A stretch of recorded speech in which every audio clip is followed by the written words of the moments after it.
Motions. आज हम discuss करेंगे laws of motions, NEET point of view से डिस्कस करेंगे कि क्या इंपॉर्टेंट है जो हमारे एग्ज़ाम में आ सकता है। तो सबसे पहले यहाँ पे हम देख सकते हैं, this so that external agencies like gravitations magnetic force can exert force on a body even from a distance. So some forces which can also exert force even if the body are not in contact. That's what we get from this. This is also written over here. External agency may or may not in contact with body. इस बात को हम याद रखेंगे, बाकी आगे बढ़ेंगे। और हमें क्या सीखना है? First law of motion. इसमें every body continues to be in its state of rest or uniform in a straight line unless compelled by some external force to act otherwise. A body remains in a state of motion until unless it exerted by some other external forces. That's what this means. बस ज़्यादा समझना नहीं है हमें, बस इस बात को याद रखना है। अगर इस स्टेटमेंट में हमें आया तो हम इसको लिख पाए। अब न्यूटन फर्स्ट लॉ हो गया। Newton first law, if an external force on a body is zero, its acceleration is zero.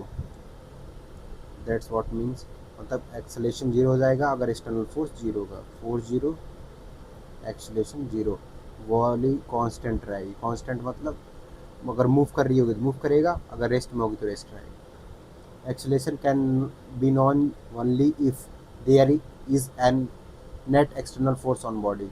अगर एक्सटर्नल फोर्स लग रहा होगा तो नॉन जीरो होगा, मतलब एक्सेलेशन, बॉडी मूव कर रही होगी with some acceleration. Newton second law, direct इसका मीन्स है ये मोमेंटम। मोमेंटम मतलब P equal to M cross V, M mass V velocity. Momentum is a vector quantity. बस इस बात को याद रखेंगे, एग्जाम में आएगा तो डायरेक्ट हमें इस बात को याद रखना है, momentum is a vector quantity. Statement लिख के आएगा, हमें उसमें सेलेक्ट करना।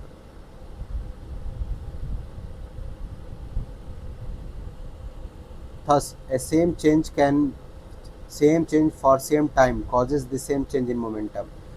मोमेंटम किसका होता है? M cross we.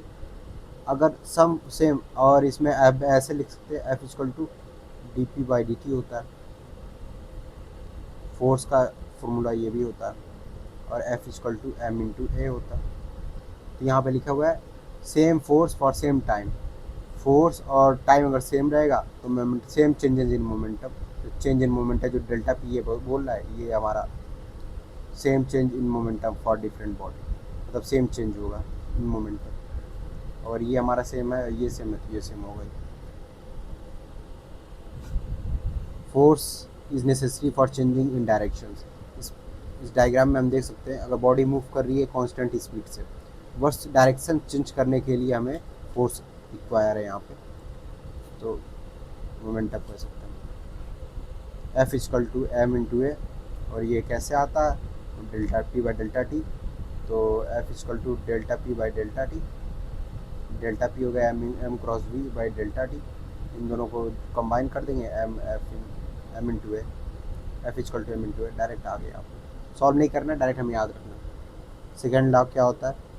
Second law of motion में हमें क्या समझना है? Rate of change of momentum of a body in its directly proportional to the applied force and take place in the direction in which force is applied. बस direct statement याद रखेंगे, exam में आया हम सेलेक्ट करेंगे।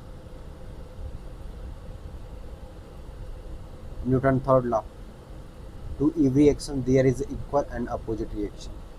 बस इतना याद रखेंगे।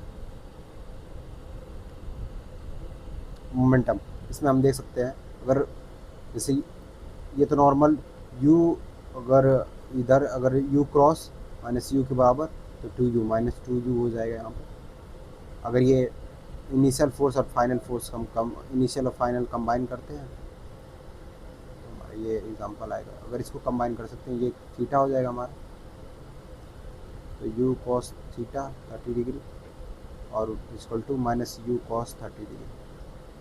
अगर ये इनिशियल और फाइनल फोर्स कंबाइन करेंगे, ये इनिशियल हो गया, ये फाइनल हो गया, तो एक बार ऐसे आ गया, फिर एक डायरेक्ट हम ऐसे आ गया, दोनों कंबाइन करेंगे तो हमारा ये आ जाएगा 2u sine 2u cos theta, cos theta. और ये एक्स फोर्स में ये वाई में 0 हो जाएगा क्योंकि अपोजिट इक्वल फोर्स है। बस इतना याद रखना। Momentum conservation, law momentum, law conservation of momentum मतलब इनिशियल और final. Initial momentum, change of initial momentum equal to change of final है क्या हो गया? मोमेंटम।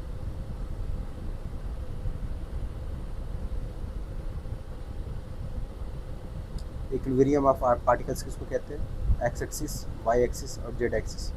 जैसे यहाँ पे दिया हुआ है, ये हमारा वाई एक्सिस हो गया और ये एक्स एक्सिस हो गया। सारे फोर्सेस बराबर कर देंगे और जो आएगा हमारा डायरेक्ट निकाल लेंगे, सॉल्व कर लेंगे। Equilibrium of a body require not only literal translational equilibrium but also a rotational equilibrium as well as seen in the figure. बस हो गया, ज़्यादा सीखना नहीं है, बस बेसिक चीज़ें करेंगे। अब हमें यहाँ देखेंगे स्प्रिंग फोर्स किसको कहते हैं? Spring force F equal to minus K X. K होगा स्प्रिंग कांस्टेंट, हो स्प्रिंग कांस्टेंट, इस बात को हमें याद रखना। फ्रिक्शन, फ्रिक्शन दो तरह का होता है, एक स्टैटिक जब बॉडी रुकी हुई होती है रेस्ट पोजीशन में, और डायनेमिक जब बॉडी मूव कर रही होती है। Static friction is always greater than dynamic. Statement हमें डायरेक्ट याद रखना है और कुछ नहीं जानना। Static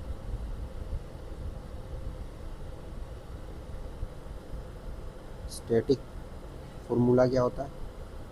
F equal to mu S into N. N हमारा नॉर्मल रिएक्शन फोर्स होता है, रिएक्शन फोर्स। इसको एम इंटू जी नॉर्मली लिख लेते हैं क्योंकि बॉडी हमेशा रेस्ट पे रहती है, ग्राउंड पे रखते हैं कुछ ना कुछ। तो ये एम इंटू जी और ये रखें एन हो गया हमारा एम इंटू जी, और इसको कॉन्स्टेंट ले जाएगा, हम पुट कर देंगे। काइनेटिक फोर्स जो बॉडी हमारे मूवमेंट में होती है, mu K into N. Mu S is greater than mu K always, इसको याद रखेंगे।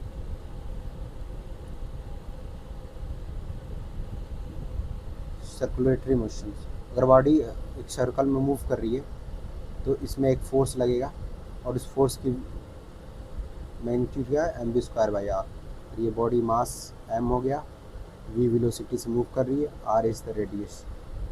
इसको हम बस देख लेंगे, बस डायरेक्ट सॉल्व कर लेंगे।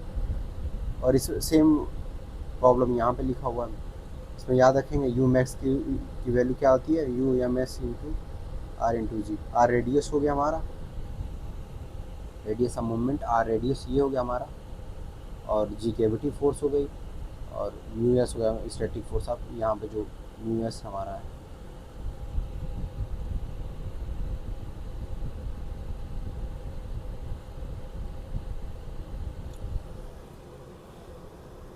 Newton first law, everybody continue to be in state of rest or uniform motions in a straight line unless compelled by some external force to act otherwise. If external force on body is 0, its acceleration is 0. Momentum P is equal to m into v. Second law, rate of change of moment of body is proportional to the applied force and taken place in direction of which force is applied. F is equal to m into a. इस बात को याद रखेंगे।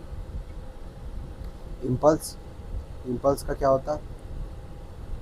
F cross we, इसको impulse करते हैं। ये short time के लिए होता है, सबसे इम्पोर्टेंट ये शॉर्ट टाइम पीरियड होता है, शॉर्ट टाइम।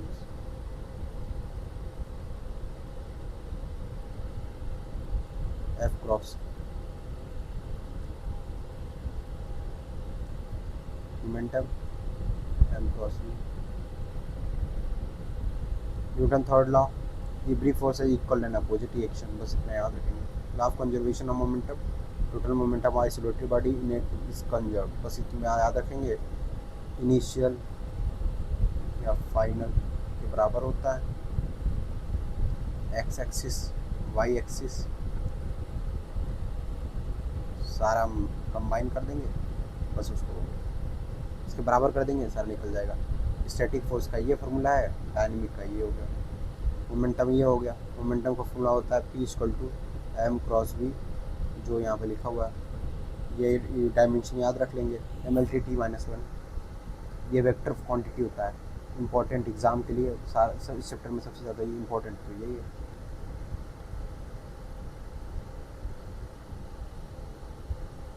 इंपॉर्टेंट ये हमारा Newton, F M M M into A, statics ये हो गया हमारा, एनालिटिक्स ये हो गया हमारा।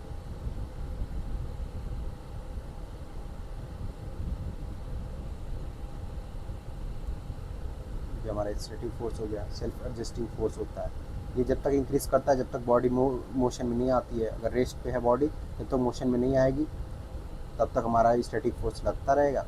जब एक बार मोशन में आ गए तो म्यू के हो गया, तो हमारा आपका म्यू के आ जाएगा जब मोशन में आ जाएगी बॉडी।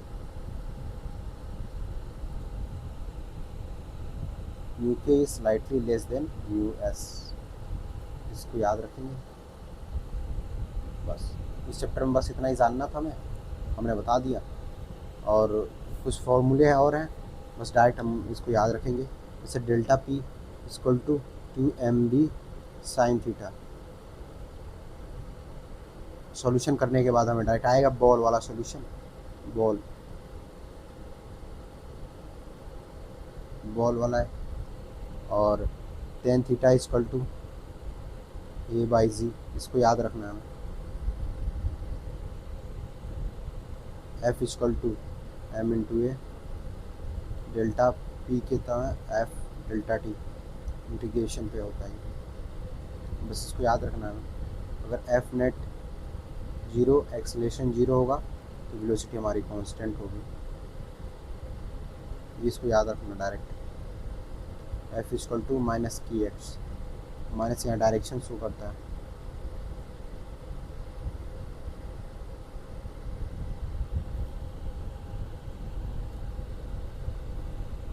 और एक टेंशन पुली वाली में होता है, टेंशन पुली एक प्रॉब्लम होगा इसमें, जिसका फॉर्मूला डायरेक्ट हम याद रखेंगे, 2m1 m2 m1 plus m2 जी, ये डायरेक्ट याद रखेंगे। बस हो गया हमारे इस चैप्टर का सारा एग्ज़ाम सॉल्व हो चुका है। एक और हमारा इसमें summation of equal to zero, summation of T dot V, ये वेलोसिटी है equal to zero, summation of T tension cross X equal to zero. इसको याद रखेंगे, सॉल्व करने में आसानी होगी। एक्स वाई जेड एक्सिस, या एक्सेलरेशन या वेलोसिटी हो या एक्स एक्सिस हो, तो सॉल्व करेंगे और हो जाएगा।